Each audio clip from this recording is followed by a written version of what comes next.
اپنی کتب میں حضرت اقدس مسیح موعود علیہ السلام نے آگ کے عذاب سے بچنے کے لیے بہت سی دعائیں تحریر فرمائیں۔ آپ اللہ تعالیٰ کے حضور عرض کرتے ہیں، ہم تیرے گنہگار بندے ہیں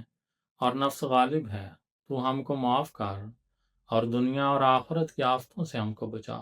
ایک جگہ یہ دعا تحریر فرمائی، ربی سلطنی علی النار، اے میرے خدا مجھے آگ پر مسلط کر دے۔ ایک اور جگہ پر آپ تحریر فرماتے ہیں